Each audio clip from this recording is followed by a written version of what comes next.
You're listening to an episode of the Abigail Pugh podcast with, you guessed it, Abigail Pugh. I'm an introverted mama who took my online business from 0 to 7 figures in 15 months selling my own digital products on social media. And guess what? I did it all with my 3-year-old daughter no less than 3 feet away from me at all times. Now I'm bringing you everything I've learned about building a wildly profitable online business that supports your life while allowing you to truly live it. Get ready for raw, honest conversations with entrepreneurs making thousands per month selling their own digital products and people just like you who ditch self-doubt to create the life they've always wanted. If you're ready to make more money, have more impact, and still have time for the things that matter most, you're in the right place. Grab your sneakers, head out on your hot girl walk, and let's dive in. So today's guest has actually already been on the show, but I had to have him back again with all these Instagram algorithm shifts and just stuff going on in the world of Instagram. But let's see if you can guess who it is by listening to my intro for him. So obviously you already know it's a guy. This guy has coached thousands of entrepreneurs and creators on how to grow on Instagram since launching his coaching business in 2018. In 2021, his personal following blew up thanks to his Reels strategy, and he has grown at a rate of approximately 1,000 followers per day, which just seems wild. He now has over 700,000 followers, and yesterday, he literally got to interview the head of Instagram, which is like a celebrity for us. So Brock, you guys didn't already guess, Brock Johnson, welcome to the show.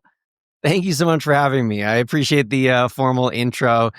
You are awesome, and I'm so excited to be here. Flippin' love this podcast, and congratulations on, I know you were posting about it, on making it as one of the top recommended marketing and business podcasts by Apple. That's flipping awesome. Oh my gosh. I never look at those statistics because I don't want to feel down if I'm not on there. And it's I don't know how they decide on that, right? So sometimes seeing those things, if you're not on there and not having a logical reason, is just hard for me. So I never check. And the other night I checked, and so many of my friends were on there too. So Brock was on there, I was on there, and then a few of my other friends were. So it was just really kind of cool to see our names with big A-list marketing people. Totally. It was a lot of fun. So Brock, so excited to have you back. As you guys heard me say, he's already been on the show, but I'm you know what? Let's just have him back because I feel like my DMs right now are flooded with people saying, what's going on with the algorithm? Did it change? My views suck. Everything sucks. And I don't love it. And we're not going to go into anything that Brock talked about with Adam yesterday, the head of Instagram, because he has his own podcast coming out on that, which I'm excited to listen to. But Brock, can you tell us a little bit about what's going on with the algorithm? Yeah, so this has been really one of the biggest noticeable shifts in the algorithm that I've noticed recently. There have been times in the past where I'm hey, it seems like a lot of people's views are down. It seems like things are changing, but it's always kind of a feels like or a seems like. This has been a, wow, I'm talking to you. I'm talking to a bunch of our other colleagues who are in this space. I'm looking at our students' profiles. I'm looking at people's accounts and digging into the data, and the numbers are different. And specifically, the biggest thing that I've seen change in the last really few weeks, I don't know exactly when this change took place, but there's a pie chart when you're looking at specifically your Reels insights. And this is specific to Reels, this change. And on this pie chart, it shows you where your views are coming from, what percentage of your viewers are followers versus what percentage of your viewers are non-followers. To use the term that Instagram uses, they call that unconnected reach. And it doesn't make sense. Views from non-followers. But basically, it used to be 90% or 85%. It was a high percentage of your views were coming from your followers. Now, it's damn near 50-50. Some of my posts are even worse. They're 40% of my views are coming from my followers and 60% are coming from non-followers. In the past, that sort of graph, those sort of stats would only happen if you had a post go viral, which that makes sense. If you're reaching millions of people, you're going to have a lot more non-followers viewing it. But now, even on the posts that aren't performing all that great or they're below average, the half of the viewers or almost half of the viewers do not follow you. So that's really the manifestation of this change. And that's what we've been seeing for the last few weeks, maybe even the last month or two. Yeah. And to me, honestly, it feels kind of like TikTok's algorithm. I feel like that's kind of how TikTok works, where a lot of your content gets pushed to new people. Whereas Instagram, I do feel like before it used to go more towards your people. And I'm even hearing in my DMs, people are like, I don't see your stuff as much anymore.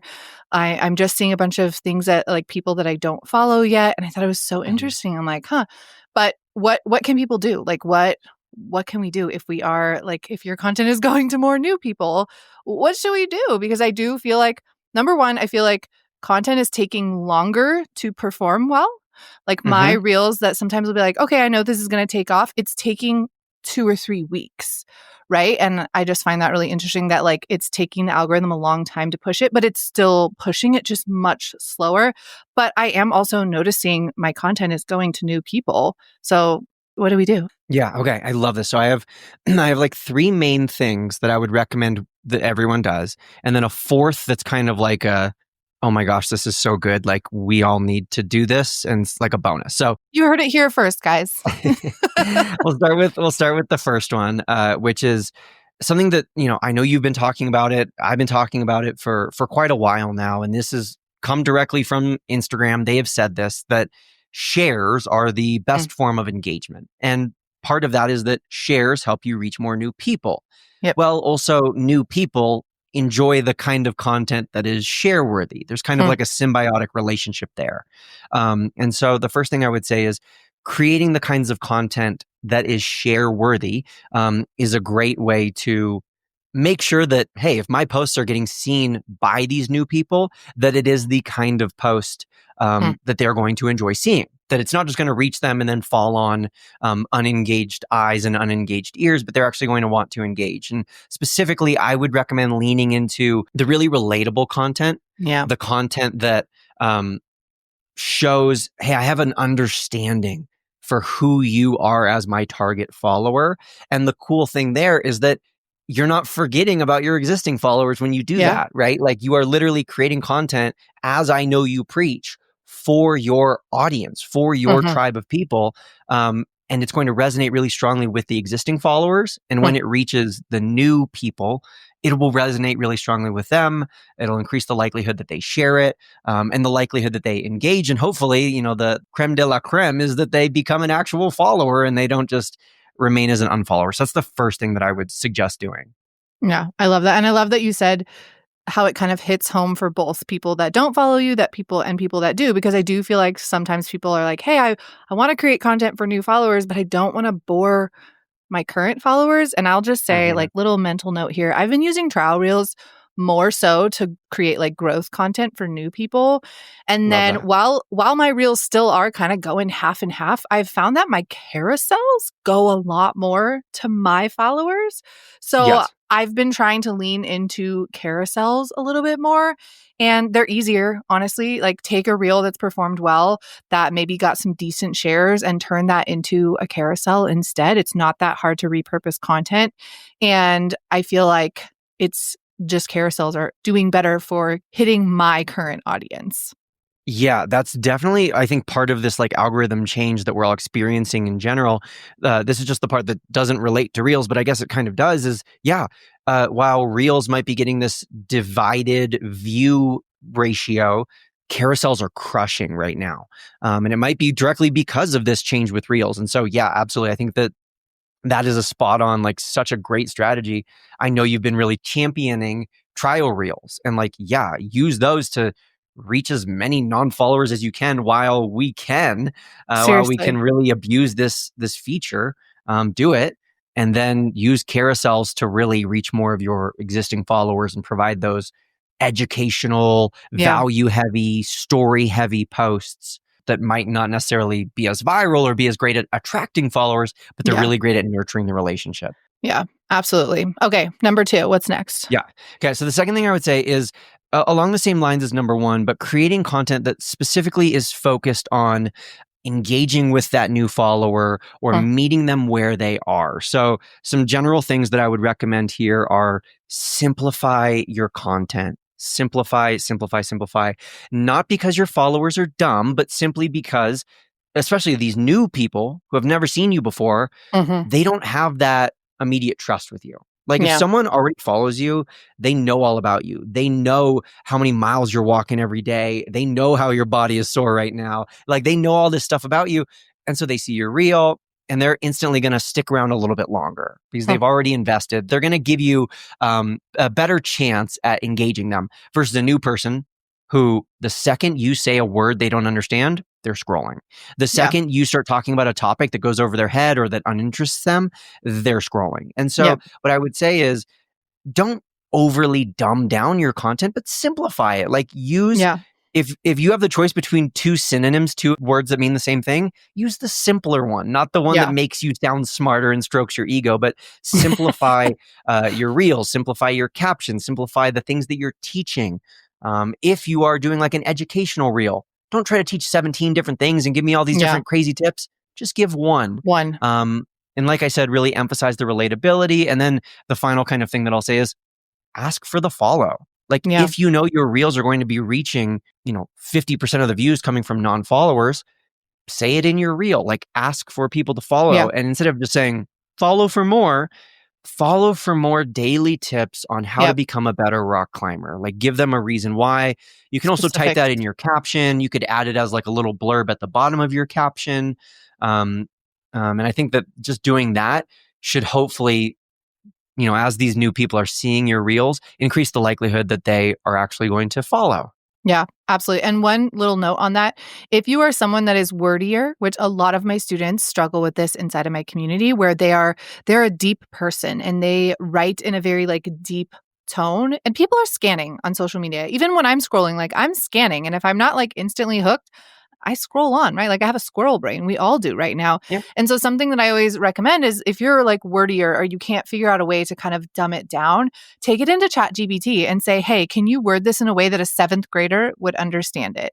Right. I feel like that's kind of like a really good basis. Like seventh graders, they understand a lot, but still it like dumbs it down in a way to where it's like much easier to instantly understand, because that's what you have to remember. If somebody doesn't like instantly vibe with or connect with what you're saying, they are going to scroll on. Yeah, I couldn't agree more. And then the third thing, before we get to the bonus thing, the third thing that I'm recommending people do right now is reintroduce yourself more.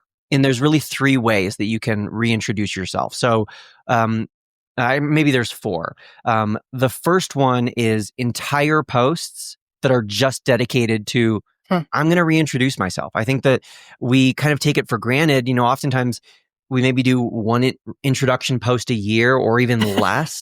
Like I know I fall into the habit of like doing like one on my birthday and then I don't think about it for the rest of the year. Okay, well, what if someone followed me a few days after my birthday? So they're going to go 362 days without really ever getting a like start here, or and like they can learn about me over time. They can watch my stories, but they're never getting it directly from me saying, here are my values. Here is my why. Here is the purpose. Here's what I'm doing. Here's why you should follow me. And that sort of like reintroduction post is something that I am recommending that people do a little bit more of now. Maybe you're going to do it every other month instead of doing it every 6 months, that sort of thing. Another area or another way that you can reintroduce yourself without doing a full-blown nice to meet you reintroduction post is to sprinkle it into your caption. Like just a little blurb, kind of like I was saying earlier with the follow me, but instead of just a sentence of follow me for ... you can kind of reintroduce yourself. You can say, hey, if you're new here, my name is Sean, and this is the sort of thing I'm posting about. You can also work that. The third thing you can do is work that into the post. So it doesn't have to be an entire post dedicated to reintroducing yourself. But if you just, you're making a post and midway through the post, you almost interrupt yourself, or after the hook, you kind of say, hey, and if you're new here, and YouTubers do this all the time, like you can't get through a YouTube video without having them reintroduce themselves. And that's because if you look at the pie chart on YouTube, usually it's like maybe 20% of their viewers are subscribed and the other 80% are not subscribed. They're finding them through search, discovery. And so that's why it's such common practice on YouTube to reintroduce yourself and ask people to press subscribe in every single video. So you don't need to do it in every single reel or every single post on Instagram, but just getting in the habit of doing it more regularly is helpful. And then I think the fourth way that you can kind of reintroduce yourself, besides putting in the caption, besides putting a little blurb in the reel, besides making an entire reel about it, is looking back through the reels that you've previously posted and just for yourself personally, and maybe you can think of some just as I'm saying this, are there any reels that you feel like hey, these might not be as educational, but these do a really good job of telling my story. Hmm. Or these do a really good job of illustrating my values, or this does a really good job of showing off something that I believe in my industry, or something that I disagree with the norm about. And that's a good way that you're not doing a full reintroduction, but you are reintroducing something that is important and an important aspect or component of you or your business or your account. Yeah. And I feel like those are so easy to kind of just reuse, like Yeah. introduction style reels and then storytelling carousels. Honestly, I would write out your story and again, take it to ChatGPT and say, hey, Hmm. make this like a little bit more clear and make it shorter and more like engaging for people to read. And then go create a thread out of it. If that does well, great. Take it to a carousel. The next month, turn it into a reel and kind of just keep telling little parts of your story. And the cool thing about telling your story too is that you don't have to tell the whole story every single time. Like you can Yeah. tell a small part of your story every single time. And I think that's what overwhelms some people is they're like, oh my God, my story is 10 years long. Like, what do I say? I'm like, no, no, no. You don't have to tell the 10 years. Like tell Yeah. one little journey where you got from like B to C and tell us a little bit about that. I kind of did one of those today. I did that trend, which I'm obsessed with it. It's so fun where it's like, she doesn't know yet. And then you use an old video of you like however many years again and then but she's about to and then you like explain what's about to happen, right? So I did one where it's like she doesn't know yet but she's about to build a $2 million business while simultaneously being poisoned by her rental house. And then I go into a little bit about my Mm. mold story and then talk about like if you're struggling in your business, like I see you, I've been through it. I literally built my most successful business yet during one of the hardest times of my life. Like I get it.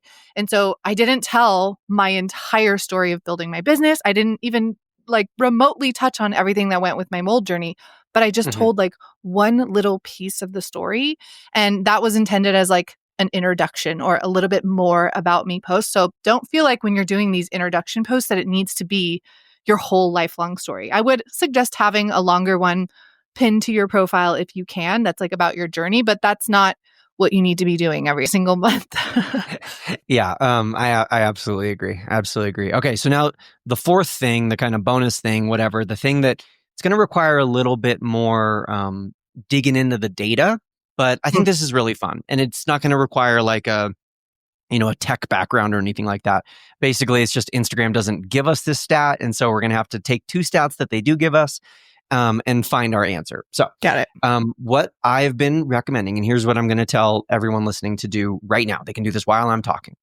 Pull up your Instagram insights and sort your posts. You could do all posts, or you can do just specifically your reels, and sort them in your stats, in your insights, by views. And you could do the time frame of like the last year. So basically, you'll see your most viewed posts in the last 365 days. Then open up a spreadsheet, open up a Google sheet, and again, I'm not a type A person. Like you know me, I'm not Mr. Organized. Like you should see my desk right now, but just open a spreadsheet. Don't worry, there's only going to be a couple columns. Column number one, column A, write down all of those top viewed posts. Just go down in order. Like write down, whatever your most viewed posts were. I don't care if they got 30 million or if they got 30 views. Just write down, I would say approximately your top 25 most viewed posts, and just write down how many views they got. That's column A. Column B is then go through each of those posts individually and write down in column B, correlating directly in, column A, how many followers each of those posts gained for you. Hmm. Because what you'll see is that there's not a direct correlation between views and followers. You'll be like, whoa, my most viewed post only got me this many followers, but my seventh most viewed post got me way more followers. So that's column A and column B. Instagram, I wish they would just like give us all of this in one spot, but they don't. So you got to do your own spreadsheet here. You can ask Adam next time you see him. Tell him this is what we Yes. want. Yes, no, and he's very aware that like there are lots of stats that he wishes they could provide or that they could highlight that they just can't. But Yeah. I digress. Column C is basically just divide those two numbers, and that will tell you how many views it took you to gain a follower. I'll give you my own numbers, for example. My most viewed reel last year was 11.6 million views, and it gained me 5,273 followers. So if I divide 11.6 million divided by 5,200 followers, that tells me that it took me about, for that reel, about 2,200 views, 2,200 views to get one follower. Let's compare that to my ninth most viewed post. My ninth most viewed post got 600,000 views. So it got 11 million less views, 600,000 views. And yet it got me 6,000 followers. Oh, wow. And so the ratio there is that post only needed 100 viewers to gain a follower. For every 100 views, it gained me a follower. Now, here's where the fun comes in. Here's where the actual, like, what do we do with all this data? Look through those posts and you'll notice a trend real quick. You'll notice, and it's going to be different. My guess is for almost everyone watching, it's going to be different in terms of what sorts of posts generate the most followers. And what I found, I'll give you my own analysis, just like the high level analysis, was that the memes, the funny posts, the more lighthearted, quick posts, those were more likely to go like mega viral and reach millions of people. But those posts had a much tougher time bringing in followers. Whereas the posts that were more edutainment, it was still entertaining. Of course, it was still captivating. It still made people want to watch. But there's like an educational component or even an inspirational component. Those ones gained way more followers for me. That's just like surface level. I can look at that. But what I could even do, and this is what I would recommend for anyone who's really getting excited as I'm talking about this, deep dive. Like, success leaves clues. So what I'm going to do now is not just go back and say, okay, well, this one was a meme and this one was edutainment, but what was my hook in these? What was I specifically talking about? What was the topic? What was my call to action? How long was my caption? What time of day did I post this? What was my environment? Was this filmed in my like professional fancy studio office, or was this filmed on my iPhone in my car with some dingy lighting? Like, looking at all of those little elements to see what was it that might have been the reason, not just for the views, but specifically for the followers. And then create that kind of content, right? Ultimately, all of this is just to say, this is the content that your account has already shown is going to not just bring in views, but actually bring in followers from those views. So really lean into the content that has a great ratio, that only takes you 100 views to get a follower rather than 13,000 like one of mine does. And I think it's such a good reminder that views don't always equal follows or sales. And I think sometimes yes, you do need the visibility. And I feel like step one is learning how to get people to watch your content and learning like what they don't like. But that can't be the only metric that you're looking at. Like, yes, my views are down, but my sales are not, and my follows are not. So I'm like, okay, cool. Like, I'm just going to keep doing what I'm doing because it's working for me, right? And I am having to let go of a lot of like, okay, like I teach Instagram growth and some of my reels are just not performing great. But again, like that's me looking at views, and that's me looking at that, which like people call it a vanity metric. I do think it's a metric you need to look at because again, like you need visibility, and views literally is the visibility that you're getting out into the world, but they are not everything. And have you been posting less memes and less like content like that? Not necessarily. Slightly less. I also know that's the kind of content that is going to reach a lot of people. Yeah. So it's not necessarily that I've scaled that back as much as I've just scaled up the other category. I've tried to lean more heavily into the edutainment and recreate those posts that did really well. Yeah, I feel like that's what I've been seeing a lot from you, where it's where you're like being funny, but you're also teaching us something, which I really love. Now I want to talk to you a little bit about posts where you are collaborating with someone else. I know we've done one and somebody else has done one. Do you think that is helpful as well? Like I love collaboration posts. I think they're genius. But did you think that's helpful as well? Because then people are essentially getting in front of somebody's audience who already trusts that person, which that trust is kind of like transferred into the new person. Yeah, absolutely. There was some study that recently came out that said that only about 1% of posts on Instagram are collab posts. So by making a collab post, like you are in such a, I don't want to say elite minority, but you're in such a minority that is like taking advantage of this feature on Instagram that is so useful, that has so many upsides, like you said, of you're reaching an audience of people who they already trust that person, the person you're collaborating with.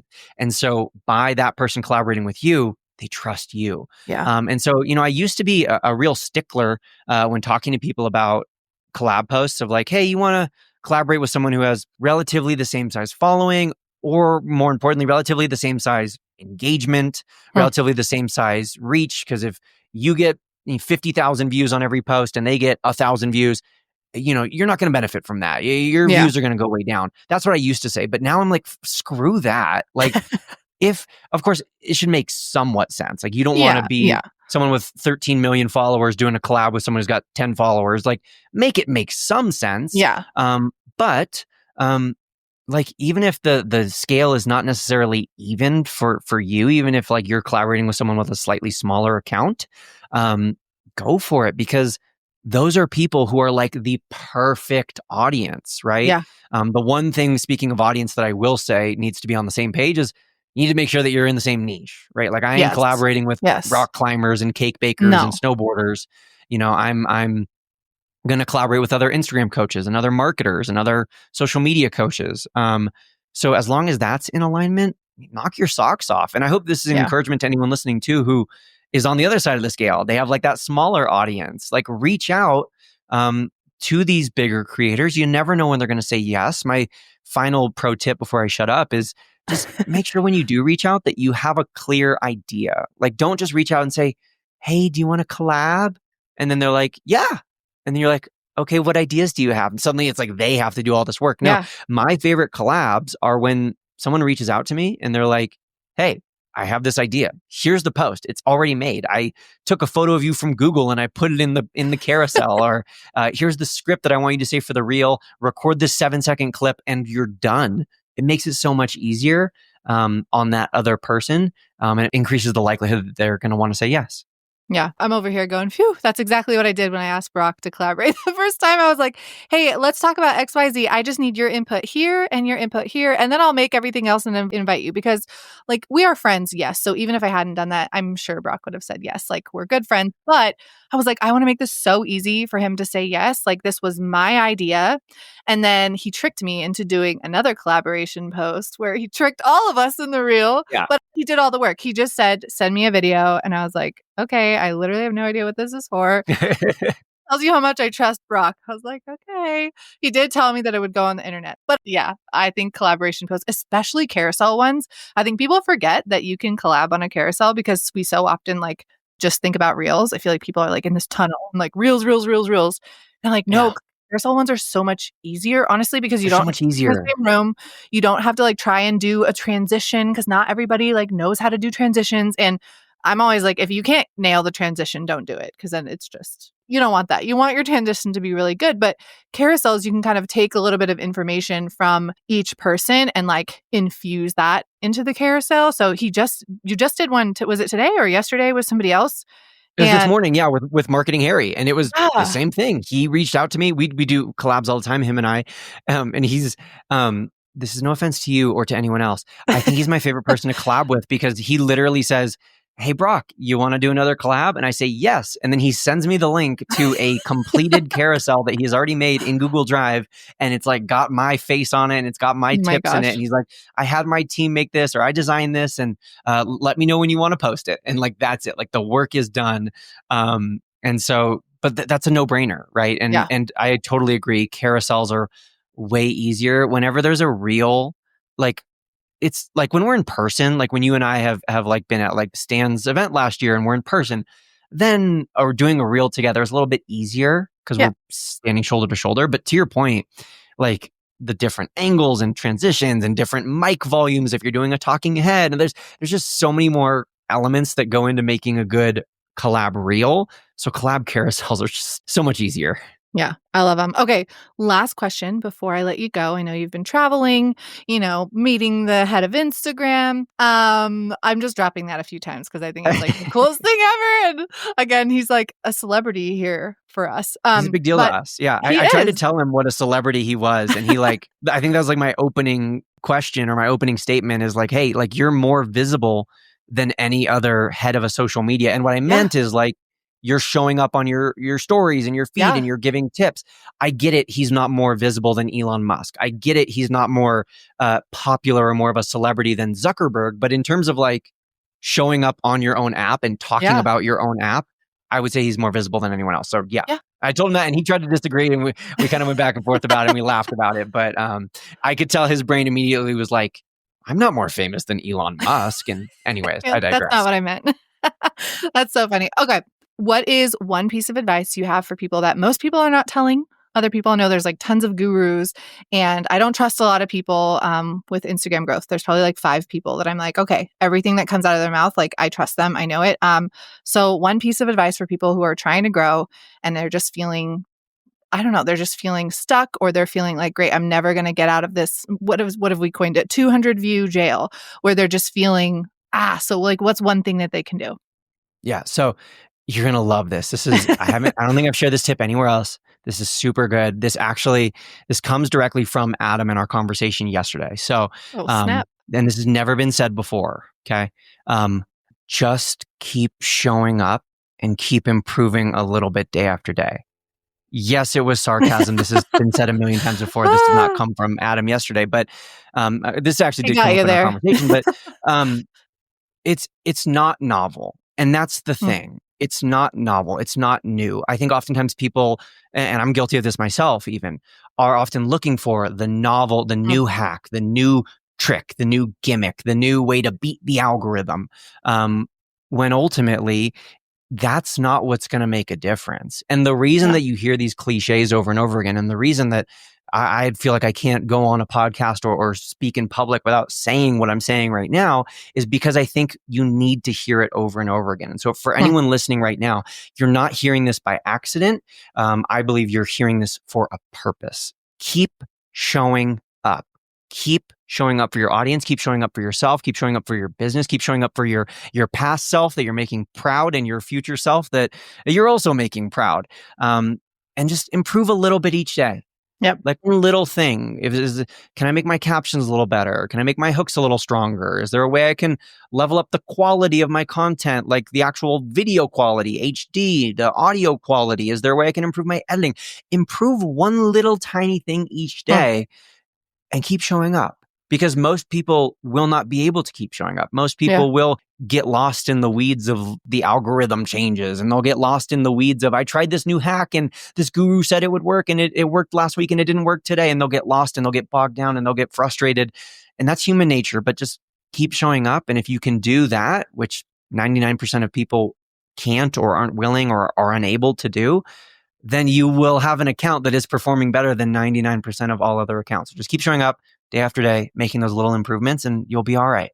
Yep. I've heard you say this before and I totally agree. Quantity leads to quality, you guys. The more you do something, the more you learn, the more you just learn to post and look at that post as data instead of associating any of your worth or any of your business's success with that post. Instead, just being like, okay, why did this do better? Why did this do worse? What can I improve on next time? I think sometimes we get so discouraged because we put so much of our self-worth into our posting. And I do it too. Sometimes I have to just kind of tell myself, stop doing that.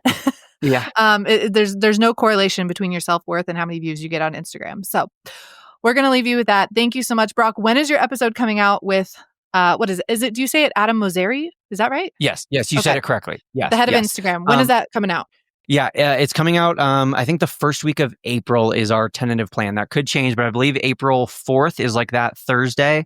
Thursday is usually when we do new episodes. So Thursday, April 4th. Awesome. On which podcast? I know you have a few. Build Your Tribe. Yeah, Build Your Tribe. So there will be a video version on YouTube, and then there will be audio on all the audios. Awesome. I'll make sure to link his podcast down below for you guys so that you can find that. I watch it. I know I'm going to watch it on my TV with some popcorn. It's going to be lots of fun. So thank you so much, Brock. And you guys, love you, mean it. I will see you next week. Thank you so much for hanging out with me and my guests today. If you learned anything from our episode, I would love it if you could share it over on your Instagram stories and tag me at Abigail Pugh. Until next time, love you, mean it.